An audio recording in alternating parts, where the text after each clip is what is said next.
Hello my friends and welcome back to the studio. Today we are going to be doing a little watercolor tutorial with this painting here on the left, this lovely little loose winter snow watercolor painting here.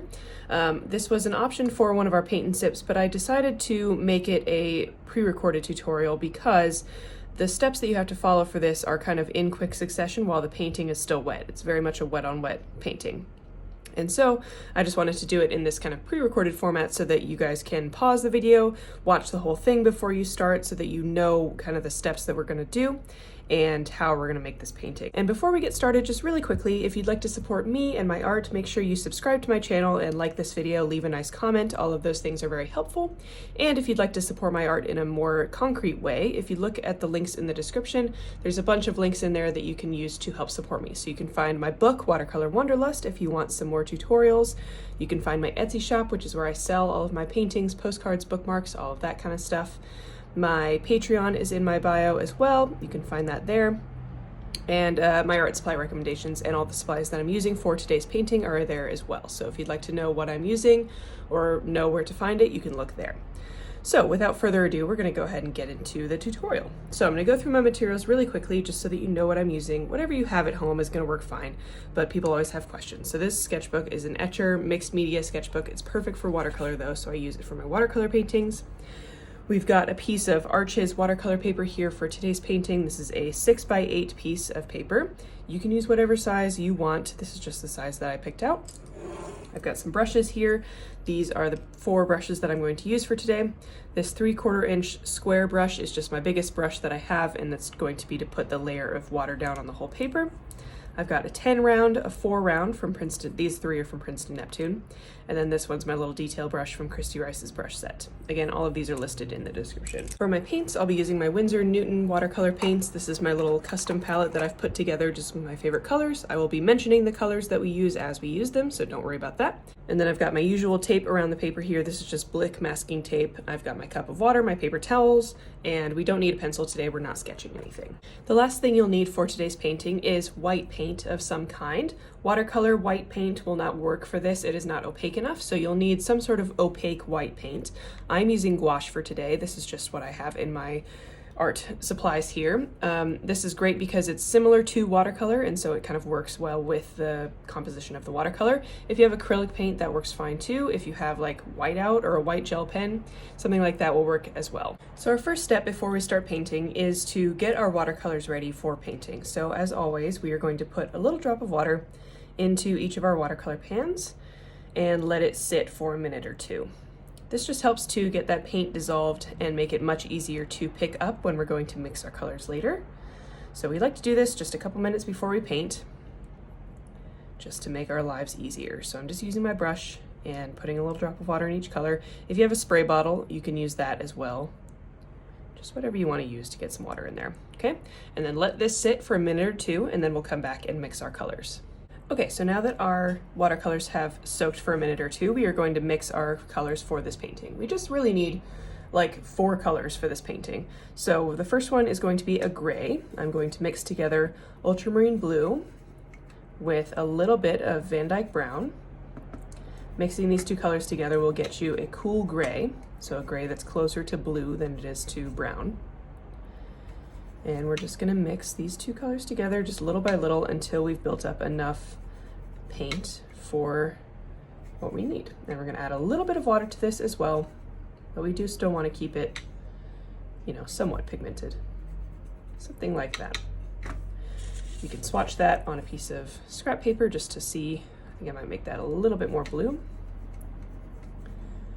This way you can see what it looks like before you put it on the paper. So something like that. Next color we need to mix is a lighter green. So I'm going to mix together sap green, a little bit of yellow ochre, and just a little bit of ultramarine blue. And I think a little bit of burnt sienna as well. That will just dull it down a little bit. Burnt sienna is kind of a rust orange color. So if you don't have burnt sienna, you can use red or orange. There we go. Very nice, natural light green. Next, we need to mix up a darker green, so I'm going to use a very similar color combination, but more blue this time. So starting with sap green, more blue, and I'm also not mixing as much water into this mixture, and some brown. So sap green, blue, and brown. Mix those three colors together till you get a dark evergreen color.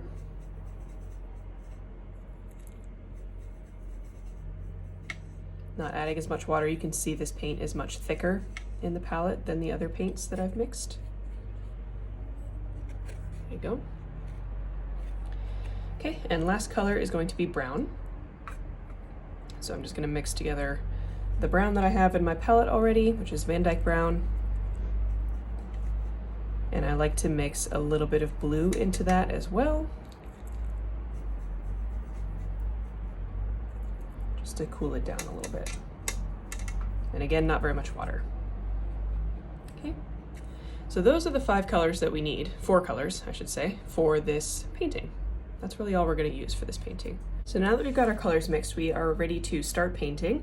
The next few steps are going to need to be done in succession. They're going to need to be done while the painting is still wet.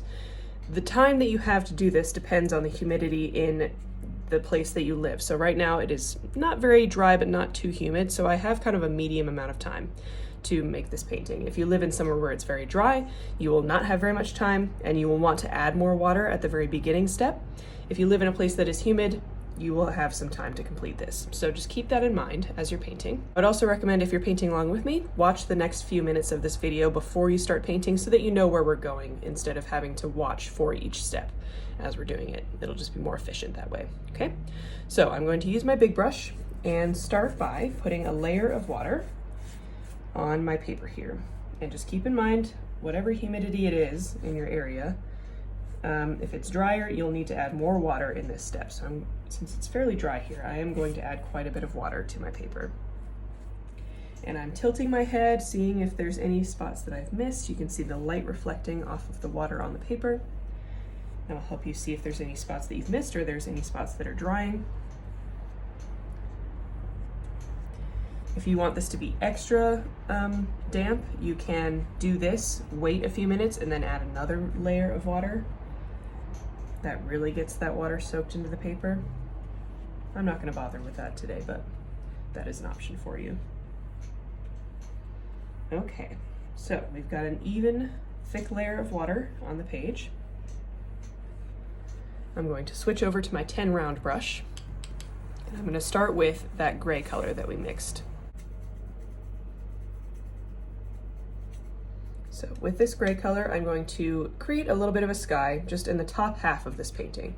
And I'm just going to create some little blobs, cloud shapes in the sky here, leaving a little bit of white space in between.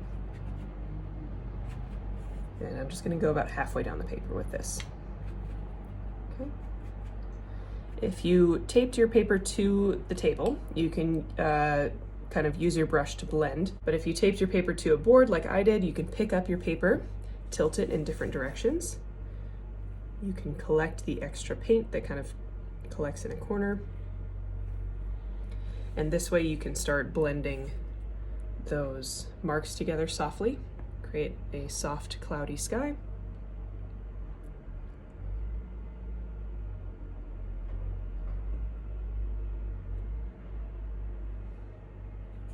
Something like that.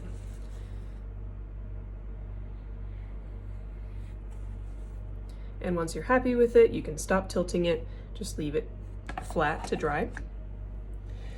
And then we're not going to really spend too much time here because it's time to move on to our next step. So I'm going to go into our light green here, get some of that on my foreground brush now. So I'm using a smaller brush, and I'm not going to load up my brush completely, so I'm kind of scraping some of the paint off on the little rim on my palette here. And I'm using my brush in a vertical way, and I'm just going to start pushing some distant tree shapes into the paper. So again, not putting a ton of paint on my brush, and then using vertical pushing motions, I'm kind of pushing tree shapes into the background here. So you're kind of coming up with a tree line in the distance.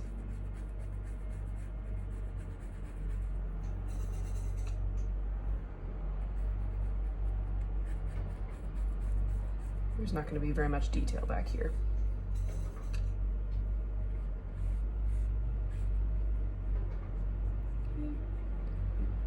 Adding little tops of trees, but it's going to blend with everything else, and that's fine. Okay. Now, let's go back to our 10 round brush, so larger brush, and we're going back to our gray color. And we are going to add some gray into the foreground here. So I'm just going to add a few kind of horizontal brush strokes around here to look like shadows in the snow. You can use a clean damp brush to blend all of that out if you'd like.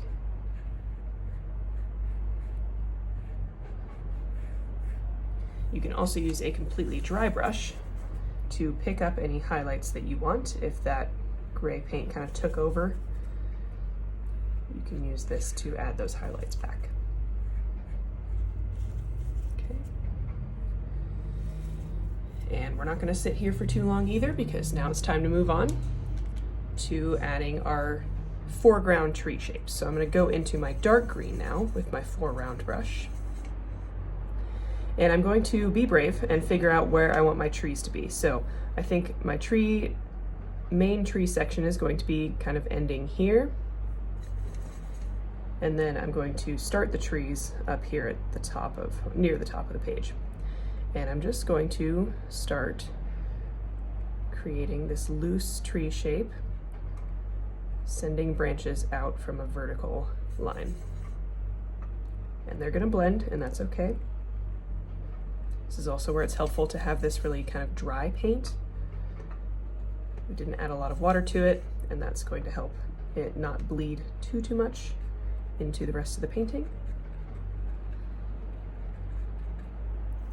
And don't worry too much about the details here. We're just creating a general tree shape.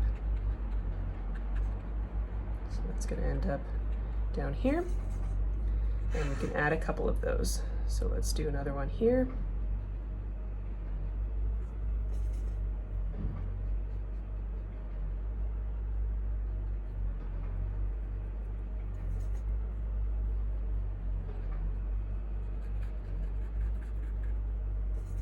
Maybe one more right here.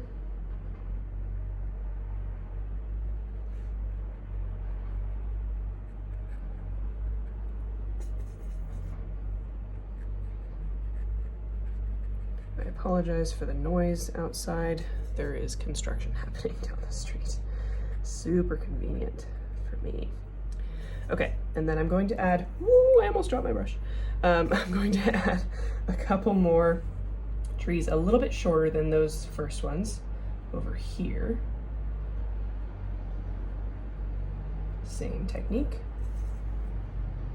And you can add as many or as few trees to your composition as you like. That is up to you.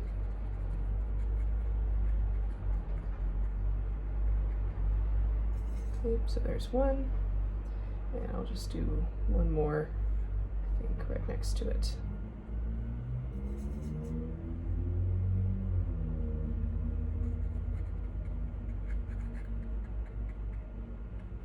Something like that. Okay, so we need to continue working on this while it's all still wet. So I'm going into my brown color now, and I'm going to just add in every once in a while a little vertical line where the trunk is going to be, kind of skipping around, not doing the whole thing. That just adds a little bit of extra color into these. And now we are just going to go back into that dark green. If you need to mix a little bit more, you can do that, but just keep working quickly. And we are just going to continue adding texture to these trees as the paper dries. So as you continue working, the paper will dry and you will start getting sharper and sharper details. And the goal is to add enough detail to where you can kind of tell the detail on the tree, but you're not working on completely dry paper, because we still want this kind of fuzzy I don't know, fuzzy, dreamlike, hazy texture, which will really help when we add in the snow. So I'm just going to go back into that dark green, and I'm just adding some branch shapes into where I want some more texture on these trees.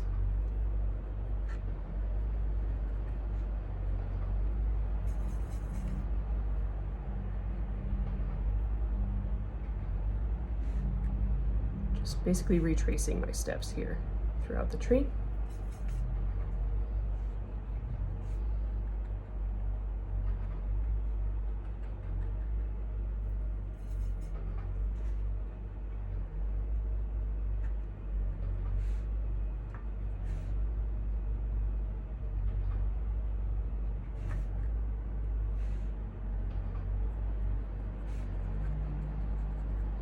If you'd like to add a little bit of something extra, you can take some plain blue, add a little bit of that into these tree details. I feel like just a little pop of like just ultramarine blue just adds a little extra interest to this step. But that's optional. If you're feeling overwhelmed with what we're doing already, feel free to ignore that. Continuing, trying to get through all of these. I can tell my paper is starting to dry. So this is also an exercise in working quickly and then being okay with being done when the paper tells you you're done.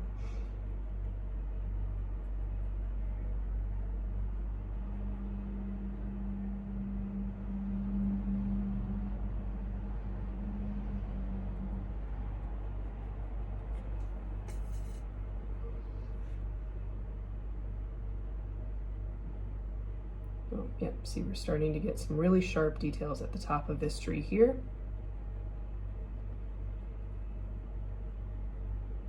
It's not really blending out anymore, and that's okay. But we are just going to stop working on that section when we get that cue from the paper.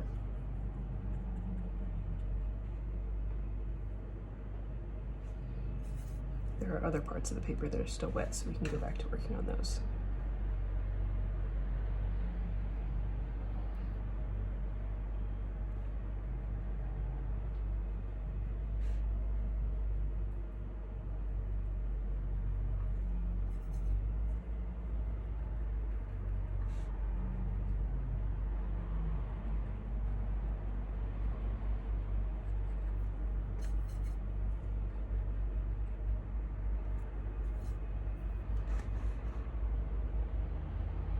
This is also when we're getting towards that dry section, or that dry point, where you can add some nice sharp tops of the trees with a really light touch with your brush.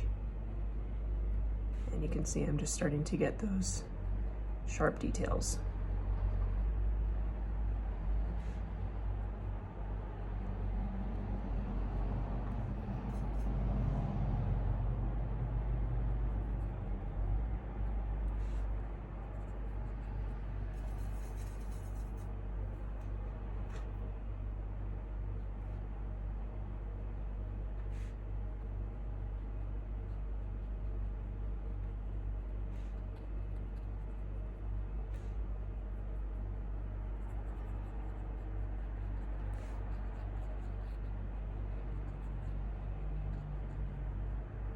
Okay, so we're gonna let this dry now because we're getting to that point where I'm no longer able to really work on it while it's still wet.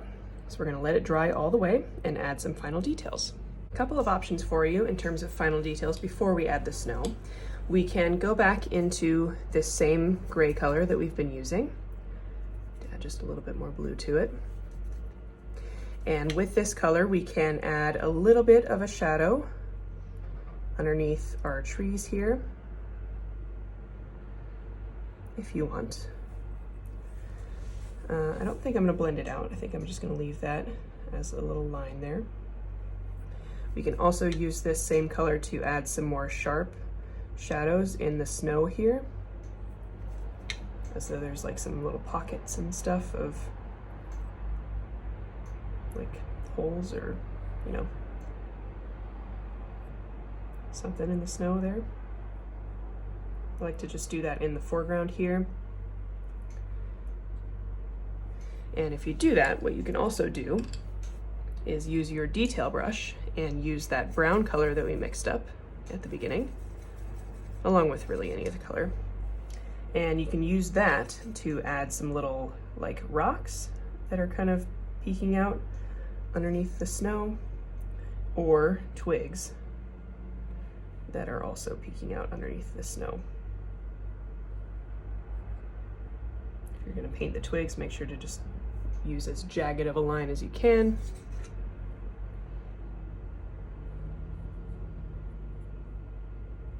And a really light touch as much as you can as well.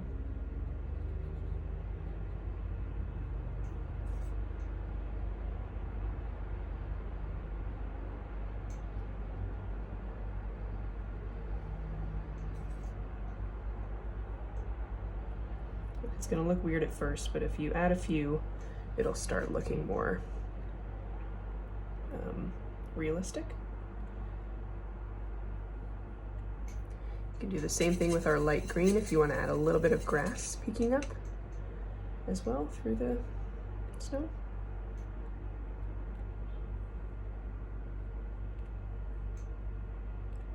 Again, very light touch. Here's a closer up view of what I'm doing here.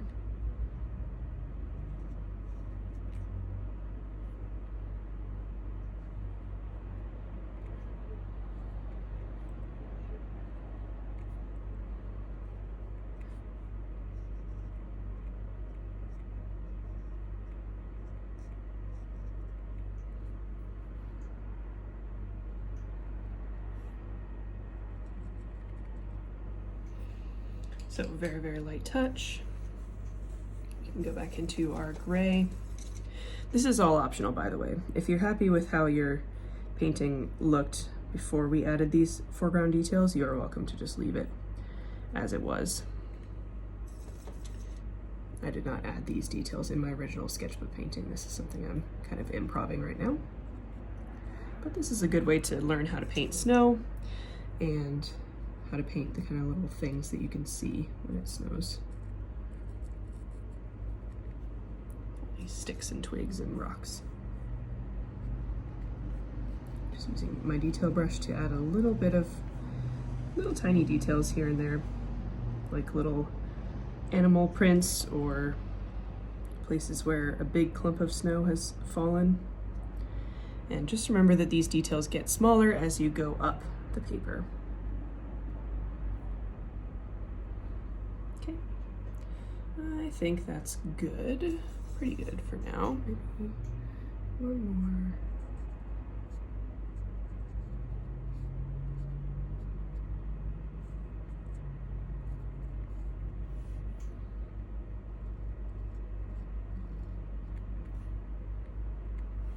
Okay, something like that. All right, now it's time for the fun part. We're gonna add some snow. So I'm grabbing my white gouache, adding a little bit of that to my watercolor palette here. And I'm going to use my foreground brush, so not my biggest, but not my smallest. And I'm gonna water down this gouache just a little bit so that it's workable. Load up my brush with it. And then I'm going to carefully hover my brush over my paper a little bit up from the paper and tap it with my finger like this. And as I do that, you'll start to get little droplets of paint onto your paper. You will also end up with droplets everywhere on your workspace. So make sure you cover up with paper or be ready to clean your workspace of all of these white dots when you're done, because they're going everywhere around my desk right now. So just keep that in mind. And you can do this as much or as little as you want. Oftentimes, I mean, this is a very fun technique. My lizard brain loves this. So it's really addicting, and you can really overdo it with this technique just because it's really fun to do these little paint splatters. So just keep that in mind. Do as little or as much as you want on your paper, but just keep in mind how much you've done already.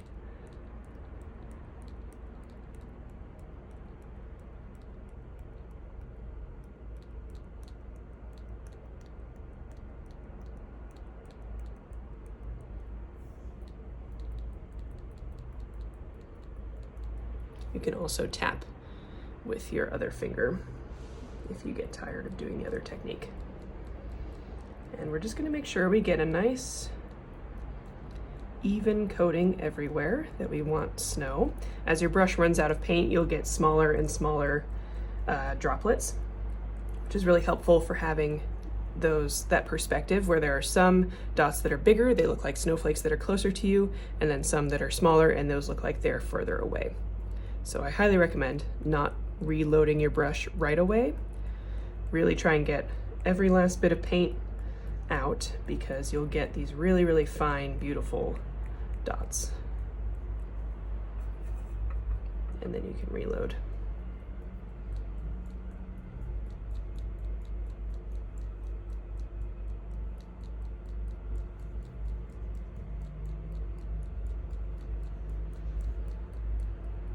I think this just really brings it all together, makes it make more sense in terms of like how fuzzy the details are on those trees.